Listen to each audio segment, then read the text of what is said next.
안녕하세요. 채널 제네시스 박 시청자 여러분. 자, 오늘 8월 8일 목요일입니다.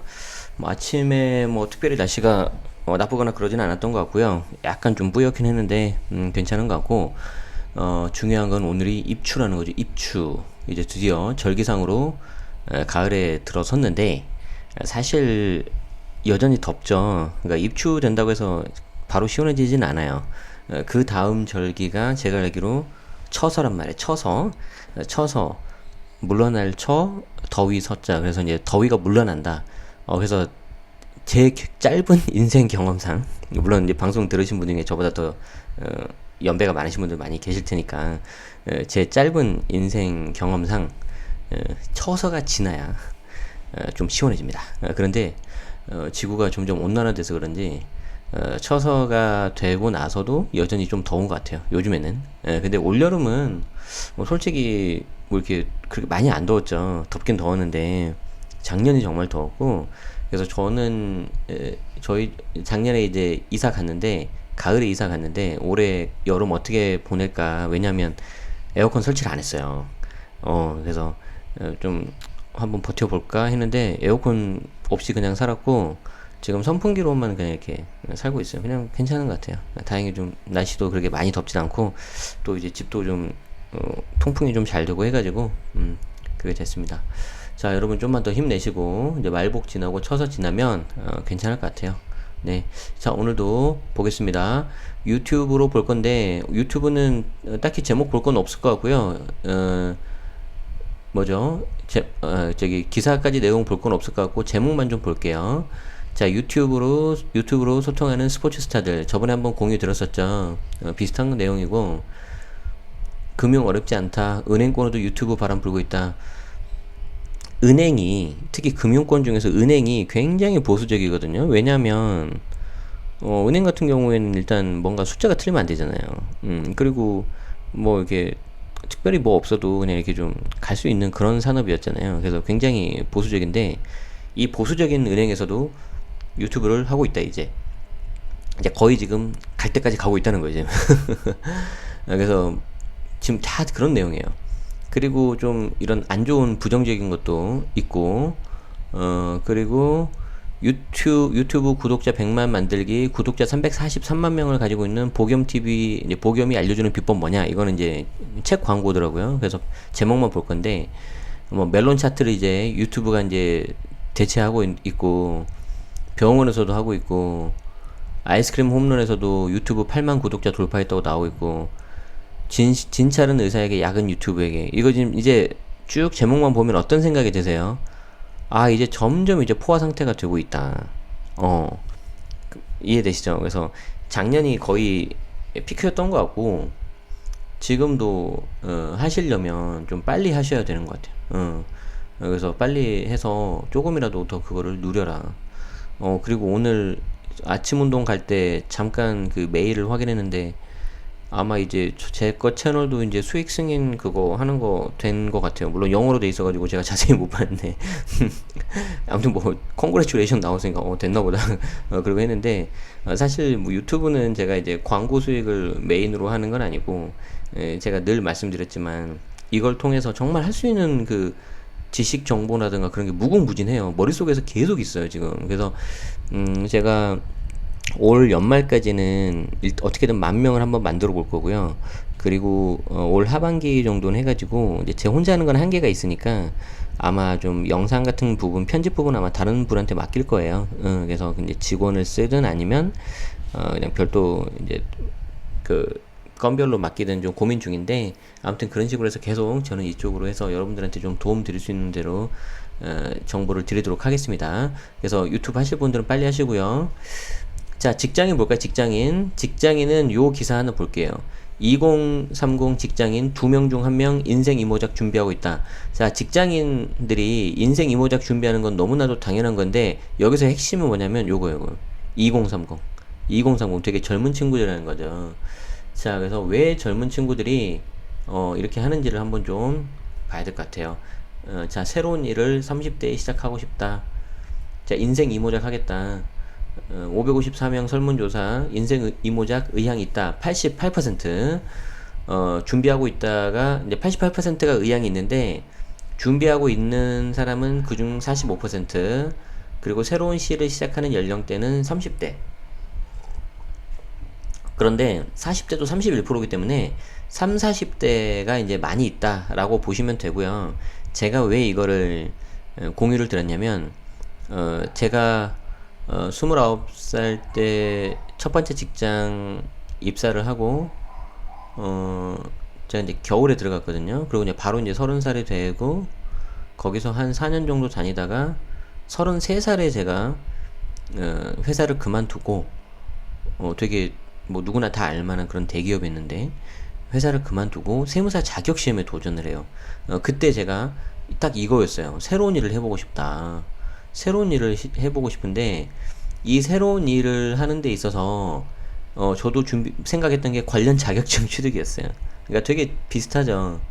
그리고 그 다음에 준비하는 게 이제 다른 여기 사람인 설문은 이제 종잣돈 모으기, 그 다음 외국어 공부, 관심 업종 실무 경험 쌓기, 전문 기술 습득 뭐 이런 식으로 나오고 있는데 일단 직장인들이 가장 먼저 준비할 수 있는 게 이런 자격증일 거예요.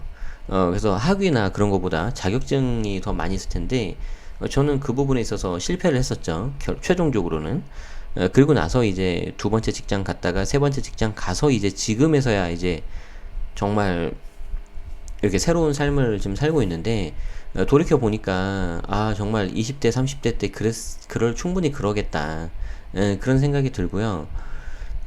그런 생각이 나서 되게 좀 제 생각이 나서 좀 공유를 드리는데, 지금 이 방송 들으시는 분들 중에 20대 아마 많이는 안 계실 텐데 20대 혹은 그리고 30대 분들이 계시다면은 이거 잘 들어두세요.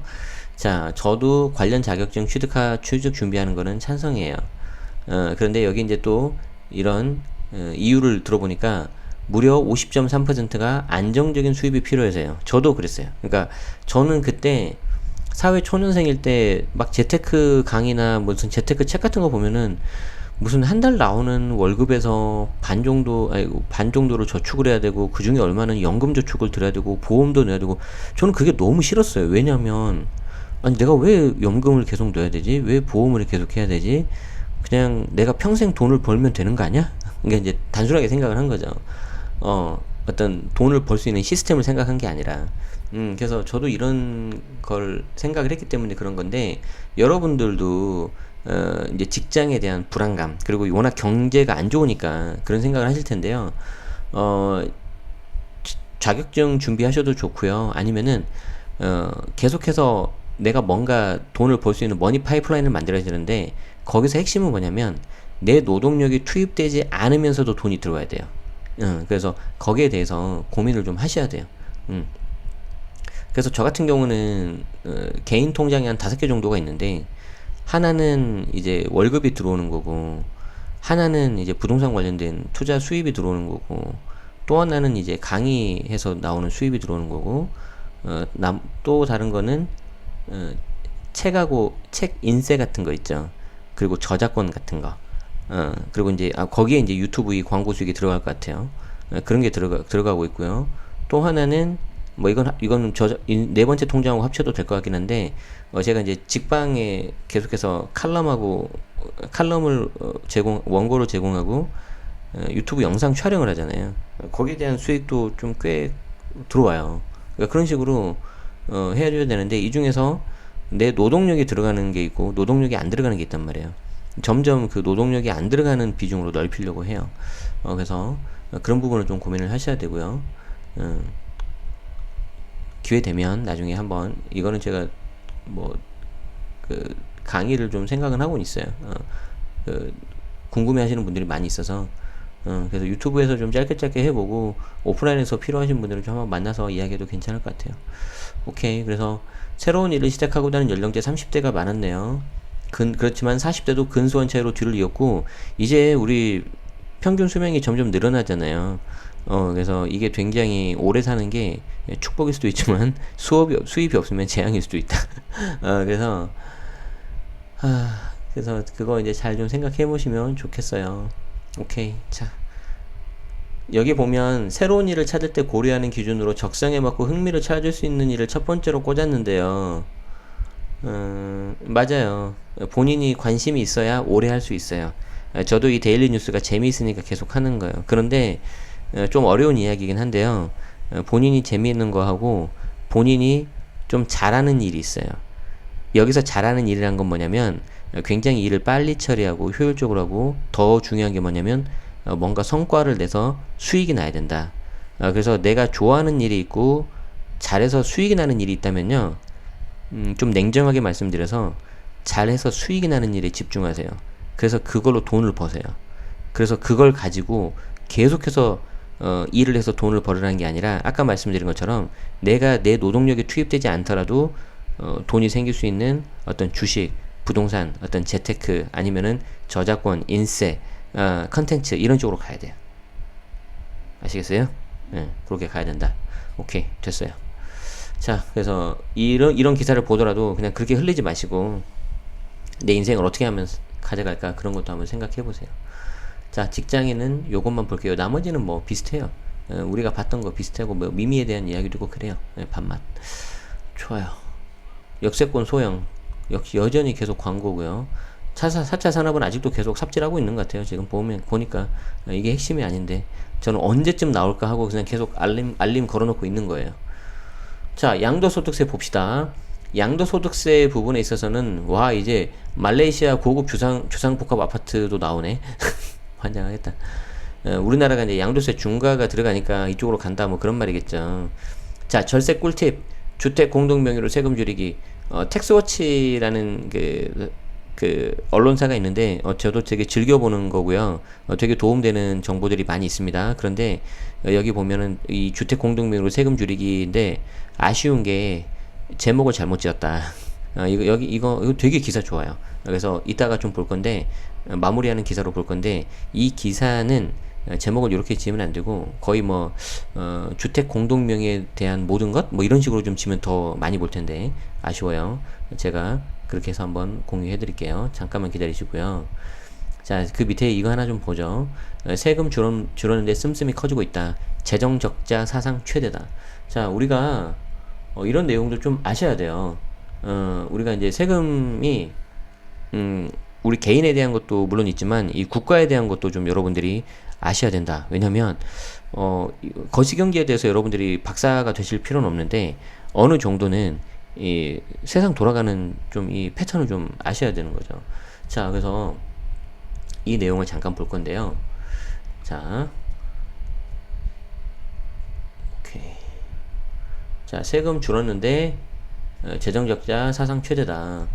자, 올해 상반기 세금이 지난해 같은 기간보다 1조 원 덜 거친 것으로 나타났다.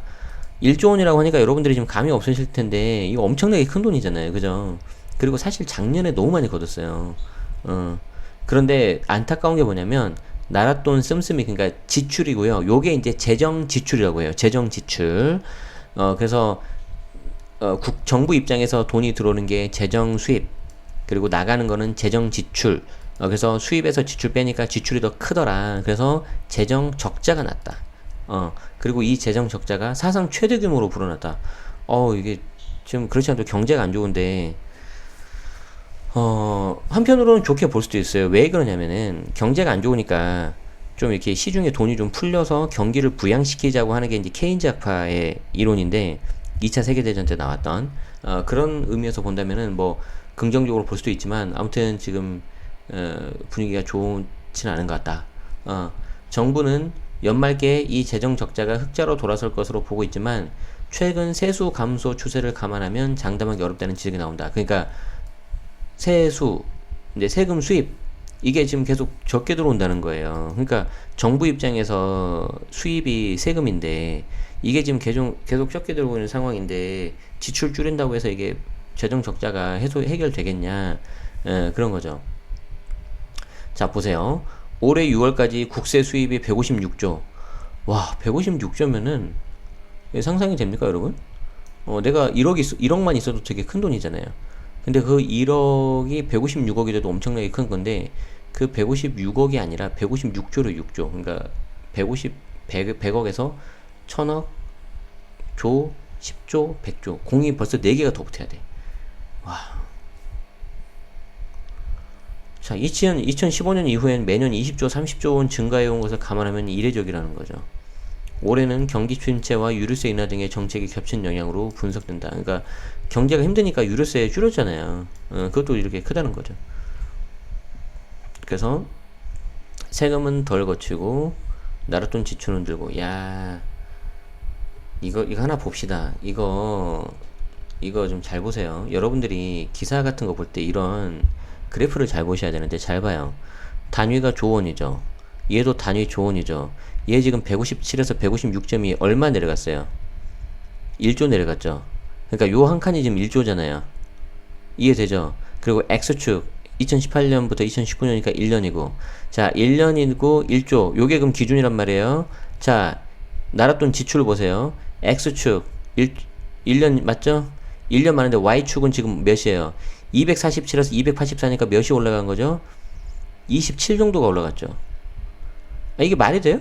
요 한 칸이 지금 27조인데 요 한 칸 1조고 스케일이 안 맞잖아요. 스케일이 이런 식으로 보고서 쓰면 욕먹죠. 아무리 덜 거치고 지출이 늘고 그걸 강조하고 싶다지만 스케일은 맞춰야지. 이렇게 하면 안 되지. 이해되시죠? 자, 다시 한번 말씀드려요. X축 기간이 6개월, X축 6개월 기간 똑같잖아요. 그럼 Y축도 단위를 맞춰야 될 거 아니에요. 물론 지금 요거를 지금 점선 나눠가지고 두 개는 구분된다라고 하겠지만, 이 기사를 쓴 사람의 의도는 지금 어떤 정보에 대해서 비판하려는 거 아니에요, 지금. 세금 덜 거치고 나랏돈 지출 늘었기 때문에 정신 차려라. 이건데, 물론 제가 지금 정보를 옹호하고 싶은 생각 그런 거 아니에요. 그래프 똑바로 하라는 거죠, 제 말은. 자, 그래서 이것만 보면은 되게 뭐 큰일 날 것처럼 보이잖아요. 그리고 재정 적자 더 심해졌다. 지금 요 한 칸이 지금 3.5가 마이너스 된 거죠? 요거. 그리고 요게 지금 마이너스 38이니까 거의 10배네. 요게 지금 10배가 되는지 봐야 될 것 같은데? 맞죠? 그런 식으로 봐야 돼요. 왜 이런 것만 보일까? 아이고야. 자, 그래서 이런 거 좀 조심하셔야 된다. 자, 보겠습니다. 이제 또 보겠습니다. 자, 그래서 지금 계속해서 이런 식으로 지금 돈이 좀 줄고 있다. 아무튼 그래프 잘 그리라는 거에 대해서는 제가 조금 약간 이 기사에 대해서 비판을 했는데, 여러분들도 특히 직장 다니신 분들이라면은 조심하셔야 되고요. 보고서에서 그거 하나 책 잡히면은 그냥 보고서 완전 작살 나는 거예요. 그런 거 하나로. 그런 걸 가지고 꼰대라고 하시면 안 돼요. 냉정하게 말씀드려서.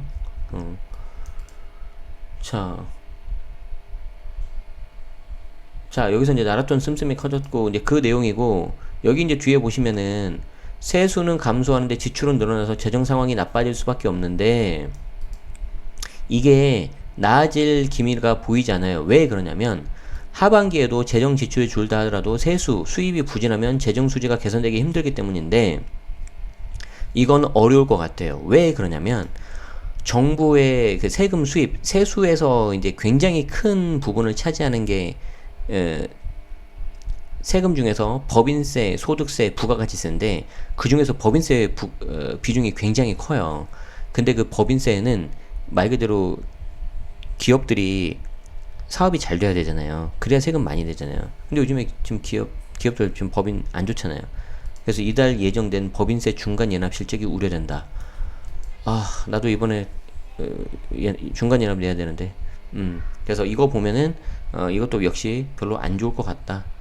그래서 여기 보면은 125개 주요 상장사의 상반기 영업이익 합계가 44조 870억으로 작년보다 36.9%가 준 거예요. 이건 좀 심각한 거예요. 법인들이 이렇게 회사들이 돈을 못 번다는 거는 거기서 일하고 있는 근로자들도 고용이 좀 불안해지거나 아니면 최소한 인센티브나 그런 게 좀 줄어들겠죠. 그래서 아까 뭐였어요? 2030 애들이 거의 88%가 인생 이모작을 벌써 준비하고 있다고 하잖아요. 이렇게 되는 거예요.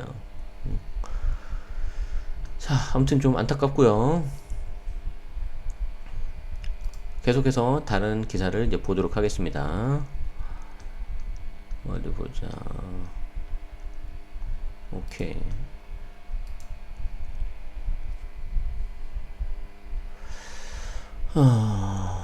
자, 제가 하나 또 본 게 있었는데, 절세 쪽이었나? 임대사업 쪽이었나? 아, 소형 아파트 쪽이었었던 것 같은데. 그렇지. 소형 아파트가 이제 대부분 광고가 많은데, 이거 하나 괜찮아서 이거 좀 보려고 해요. 김해 뉴스네, 김해. 경남 김해. 매매 거래량 증가와 부동산 대책 나침판. 제목만 보고는 뭐지? 그랬는데, 나름 기사가 괜찮아서, 기고문 칼럼이에요, 칼럼. 네, 괜찮아서 좀 볼게요. 자, 2017년부터 김해 지역 아파트 가격 하락과 그로 인한 거래량 감소 현상이 지속되어 오다가 최근 거래량이 상당폭 증가하는 현상들이 아파트 단지마다 나타나고 있다. 조금 관심 갖고 보시라는 거예요. 아셨죠? 자, 내 집 마련을 위한 아파트 매수 대기자들이 지금이면 바닥이다라는 공감대가 형성되어 있고, 이 중개업을 하는 공인중개사들 사이에서도 같은 공감대가 형성되고 있다. 내 집 마련하는 사람들이 이렇게 갔다면 투자자들은 좀 더 빨리 갔을 거예요. 자, 내 집 마련을 위한 선택이 전세보다는 매매를 더 선호하는 경향이 서서히 나타나고 있고, 경남 김해라는 거죠. 이런 현상이 실제 매매로 이루어지는 비율이 더 높아졌다고 한다. 국토교통부 실거래 신고 현황상에서도 아파트 매매 거래량이 상당히 늘어난 것을 볼 수 있다. 자, 그래서 이때 투자하세요 라는 게 아니고, 지금 이분이 쓰는 말은 아파트 매수 시기가 올해 여름부터 연말이라고 수차례 강조해왔는데 지금이 적기라고 생각한다. 왜냐면 보통 여름은 비수기니까 잘 안 사거든요. 저도 그렇게 생각을 하고요. 김해 지역에 대한 거는 제가 여기서 뭐 특별히 말씀 안 드릴 텐데, 여기 칼럼 쓰신 분이 이렇게 좀 적었다는 거고, 이분이 쓰신 말은 지금 김해 지역을 사라 이것도 있지만 실거주로 그거보다는 저 밑에 있는 게 나와 있어요. 자, 이러다 보니까 매물들이 대부분 소진되고 나와있던 물량들도 다시 걷어들이는 현상. 여러분, 본인이 살고 있는 집의 아파트 시세를 가장 정확하게 알 수 있는 방법이 뭔 줄 알아요? 뭐 네이버? 호갱노노? 에이, 다 필요 없어요. 그냥 본인 살고 있는 집, 그 자가주택이라고 가정했을 때 그냥 그 시세 알고 싶으면요, 부동산 내놓으세요. 얼마에. 그래가지고 그거 관련해가지고 집 보러 오겠다는 사람이 있으면 매물 걷어버리면 돼. 그게 가장 정확해요. 물론 이제 그걸 상습적으로 하면 안 되겠죠. 그러면 허위 뭐 거래도 될 수도 있고 하니까. 그런데 내가 내놓는 가격에 실제 반응을 하느냐, 그러면은 그게 가장 정확하게 볼 수 있다. 자, 그래서 요 멘트가 나오니까 제가 잠깐 말씀드렸고, 자, 그래서 필자는 정부가 다음 부동산 대책을 세울 때는 건의하고 싶은 부분이 있다는 거예요. 제가 이 부분에 굉장히 공감을 한 거예요. 생애 최초 1세대 1주택 보유자 대출에 대해서는 소득에 상관없이 매매가의 70%를 대출금리 연 1.5% 기준금리로 대출을 해주는 정책을 시행했으면 한다. 제가 원하는 게 바로 이런 거예요. 주택 수에 따라서 좀 제발 대출을 조정하자. 예. 경남 김해면은 그래도 나올 텐데. 그 규제 지역 아니니까. 그러니까 만약에 경남 김해 지역이 지금 투자 가치가 높다고 가정을 했을 때, 이 경우에는요, 유리한 사람이 누구냐면, 일단 1주택자들은 오히려 무서워서 실거주 알아보는 사람들은 무서워서 잘 못 사요. 그리고 1주택자들은 그냥 뭐 그렇게 하고 있고, 그리고 오히려 사봤던 다주택자들, 투자했던 사람들이 오히려 더 사버려요. 경험이 있으니까. 근데 여기 지금 규제 지역이 아니잖아요. 그러다가 대출 풀려가지고 이 사람들이 오히려 더 사면 안 되죠. 그러니까 차라리 주택수에 따라서 이렇게 하는 게 어떻겠냐라고 지금 필자가 건의하는데, 저도 같은 생각이에요. 제가 그 책을 쓸 때도 조사하면서 알았는데, 외국 특히 유럽 같은 경우에는 LTV 100% 해주는 경우도 있대요. 무주택일 때. 근데 그 사람이 주택수가 이제 하나가 되면은 이 두 번째 주택 살 때는 50%로 확 내려버리는 거죠. 저는 그게 합리적이라고 봐요. 자, 만약에 이렇게 된다면 지방 같은 경우 소형 아파트, 서민 아파트, 이래서 이 소형 아파트가 이제 걸린 거예요, 키워드에. 2억 원 이하의 경우에는 매매가의 70% 대출을 해서 월 10에서 15만 원 정도만 이자면 내면 되는 거 아니냐. 한 6천 정도 내가 대출 받으면 되니까. 그러면 이게 내가 월세 내는 것보다 훨씬 낫다는 거죠. 그렇죠. 그래서 전세 살다가 2년마다 내가 이사한다면은 300만 원 전후의 이사 비용이 발생하는데, 이 300만 원 이사 비용이라면은 연 1.5%에 대한 대출 이자를 내고도 남는다. 저도 굉장히 좋은 거라고 생각해요. 그래서 지금의 부동산 대책은 이게 핵심이에요. 결국 부자를 더 부자로 만들어주고 있어요, 지금. 그러고 있어요. 에휴, 아무튼 좀 잘 됐으면 좋겠는데. 근데 이런 기사들이 좀 점점 나오고 있다는 게 저는 되게 긍정적이라고 보고요. 자, 이제 마지막 기사, 제가 아까 나왔던 거 보도록 하겠습니다. 제가 다른 키워드 봤는데 다른 키워드는 그렇게 특히 중요한 기사가 없어서 이제 마지막 이거 볼게요. 주택 공동명의로 세금 줄이기. 공동명의에 대한 모든 것이라니까요. 이게 제목이 조금 아쉽다. 자, 보겠습니다. 자, 텍스워치에서 나온 거고요. 자, 세금을 아낄 수 있는 꿀팁을 전문가들이 직접 소개합니다. 최적의 절세 전략을 찾아보자. 자, 부부 공동명의로 주택을 구입하는 사례가 많아졌는데, 그리고 절세에도 도움이 된다.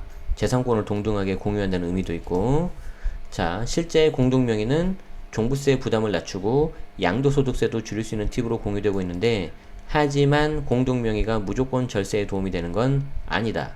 주택 보유 현황이나 금액 등 상황에 따라서 유불리가 나뉜다고 하니까 여기에 대해서 박송희 세무사님, 다림 세무회계네요. 여기에 대해서 이제 세무사님이 설명을 해주셨어요. 자, 한번 봅시다. 자, 기본적으로는 공동명의가 유리해요. 맞아요. 그래서 저도 강의할 때 항상 공동명의가 한 대략 90%가 유리하다고 보면 된다. 그럼 나머지 10%에 대해서 조심하자.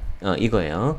자, 그래서 공동명의가 유리한 거에 대한 설명이 이렇게 쭉 나와 있어요. 그래서 이거는 그냥 쭉 보시면 될 것 같아요. 오케이. 자, 그런데 쭉 보시면 되는데, 내가 만약에 단독 명의에서 공동 명의로 다시 명의를 이전하면 이때는 취득세가 또 들어가죠. 그렇기 때문에 처음부터 내가 계획을 잘 세워서 공동 명의로 할지 단독 명의로 할지 정하셔야 되고요. 그렇기 때문에 이 절세는 사전 전략이 매우 중요한 거예요. 자, 그리고 이제 공동 명의로 주택을 취득하면은 예를 들어서 10억짜리 집을 내가 샀다. 그러면은 공동명의 특별한 경우 없으면 보통 5대5잖아요. 그러면은 이 경우에 5대5로 하면은 내가 5억, 배우자도 5억인데 배우자가 만약에 별다른 소득이 없다. 그러면은 여기에 대해서는 자금 취득에 대한 소명을 해야 돼. 물론 이제 증여세 안 나오는 구간에서는 상관이 없지만 그래서 취득 자금을 각자가 소명할 수 있어야 된다. 물론 부부이기 때문에 부부간 증여공제를 활용해서 6억까지는 증여를 소명할 수 있지만 이거는 10년 동안 합산해요. 10년 동안 합산. 그래서 이런 거 조심해야 된다. 자, 그리고 공동명의로 했을 때 임대사업하는 경우 조심하셔야 되는데 제가 아까 말씀드렸죠. 90%는 유리하다. 그런데 나머지 10%는 뭐가 있냐? 불리할 수 있는 게 그 중에 하나가 임대사업하는 경우에 주택임대사업자. 자, 만약 공동명의 주택과 단독명의 주택이 모두 있는 경우 임대사업자 등록을 한다면 공동명의 사업자와 단독사업자로 사업자 등록을 두 개를 발급해야 된다. 자, 공동명의로 임대사업하면은 발생하는 임대소득에 대한 소득세를 줄일 수 있고요. 자, 여기에 대해서 수익금액 이 부분에 대해서 공동명의로 하면은 줄어들기 때문에 세부담을 줄일 수가 있다. 자, 그런데 이때 자, 여기는 이 말씀하셨네요. 이 세무사님은. 자, 만약에 단독 명의로 했다가 이걸 공동 명의로 하면서 사업자 물건을 배우자한테 넘기는 거예요. 그러면은 나는 예를 들어서 남편 단독에서 부부 공동 명의로 넘기면은 남편은 기존에 취득을 했으니까 상관이 없는데 배우자한테 넘어가면서 배우자는 새로 취득하는 거가 되잖아요. 그런데 작년 9.13 이후에 신규 취득은 별다른 혜택이 없단 말이에요. 자, 그래서 그 취득일이 달라지기 때문에 조심해야 된다. 자, 그런 거 잘 따지셔야 된다는 거예요. 그리고 저는 여기에 또 하나 뭘 말씀드리고 싶냐면 공동명의로 된 사업자를 이렇게 냈다 그랬잖아요. 이렇게 임대사업자로 등록하면 공동명의 사업자와 단독사업자로 사업자 등록 두 개가 발급되는데 이때 공동명의 사업자로 냈는데 그 중에 한 명이 별다른 근로소득이 없다. 그런데 사업자를 냈는데 사업소득 발생해서 만약에 피부양자 자격이 박탈된다면은 직장가입자 밑에 들어가서 피부양자였는데 이게 지역가입자로 전환될 수도 있어요. 그래서 그것도 조심하셔야 돼요. 이 말은 여기 없었던 것 같아요. 오케이. 그리고 이제 소수 지분을 가진 주택도 주택수에 포함된다. 이거는 그냥 웬만하면 다 5대5로 막 하기 때문에 그 경우에는 둘 다 주택수 카운트 되니까 그냥 그런가 보다 하시면 돼요. 근데 뭐 예를 들어서 6대4, 7대3 이런 식으로 하는 경우 있잖아요. 그러면 40%, 30% 부분은 주택수가 카운트, 임대소득 할 때 그때는 안 되는데 이 경우에도 특정 일정 기준이 되면은 주택수 카운트 돼서 임대소득이 더 추가 과세될 수 있다. 그런 내용이에요. 이번에 이제 세법 개정안 발표됐죠. 한번 어떻게 총괄되는지 한번 보자고요. 자, 그리고 공동명의 지분을 배우자한테 증여한다면 이때는 2월 과세를 고려해야 돼요. 그러니까 무슨 말이냐면 이때 증여를 하면 최소 5년은 내가 가지고 있어야 된다. 왜 그러냐면 증여하자마자 5년 이내에 만약에 양도를 해버리면은 그냥 원래 취득가로 가서 양도세를 매겨버려요. 그래서 뭐 증여로 인한 취득세는 그대로 다 내야 되고 이거 양도세도 줄일 수 있는 방법이 없다. 그래서 무조건 5년은 버텨야 된다. 단 이때 내 공동명의 지분을 배우자한테 증여를 하는 경우에 증여로 인한 취득세가 무려 4%가 나와요. 일반적인 주택은 1에서 3%인데. 자, 그래서 정리하자면은 내가 증여로 인한 취득세를 4%를 낼 수 있고 그 아파트를 5년은 내가 버틸 수 있다. 그럴 자신이 있으면 하는 거예요. 이해되시죠? 오케이. 자, 그래서 거기에 대한 내용이 이렇게 나온다. 2007년에 5억 원에 취득한 주택을 2017년에 주변 시세가인 8억 원의 자녀에게 증여했다고 한다. 이 자녀가 만약에 2년 뒤에, 5년이 아니라 2년 뒤에 이걸 10억 원에 양도해버리면은 얘는 10억에서 8억을 빼는 게 아니라 10억에서 당초 취득가인 5억을 뺀다. 그래서 양도 차익은 그대로 가서 양도세 나오기 때문에 양도세는 줄일 수 없고요.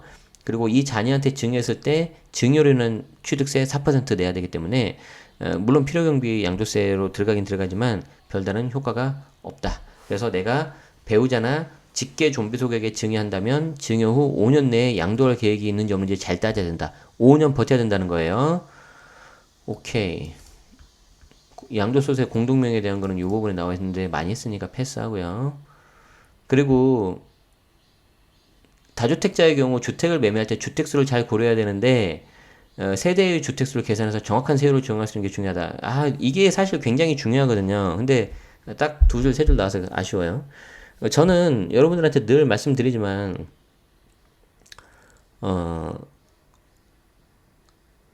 이 부동산 세금할 때 취득 단계, 보유 단계, 양도 단계 보통 이렇게 정리를 하잖아요. 물론 그 정리가 중요한데 이거는 이론적으로 할 때고요. 실제 투자하는 사람들의 입장에서 보면요. 내가 주택수가 몇 개냐, 그리고 그 주택이 어디에 있느냐, 어떤 투자 가치가 있느냐, 이걸 따져봐야 돼요. 다 전부 다. 예를 들어 볼까요? 제가 작년에 조정대상 지역이 됐던 곳에서 이제 이사를 한번 했는데 그걸 편의상 1번, 3번 집 하고요. 지금 살고 있는 집을 4번 집이라고 할게요. 3번 집에서 4번 집으로 제가 이사를 할 때 제가 왜 3번, 4번 하냐면 제 수강생들 복습하라고 하는 거예요, 지금.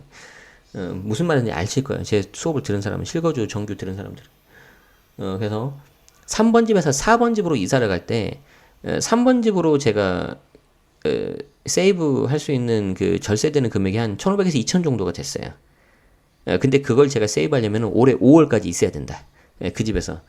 그런데 그 집을 올해 5월까지 있지 않고 그 집을 이렇게 전세를 놓고 제가 4번 집으로 이사 왔을 때 이 4번 집이 더 오르는 값이 저는 1,500에서 2,000보다 더 클 거라고 예상을 했거든요.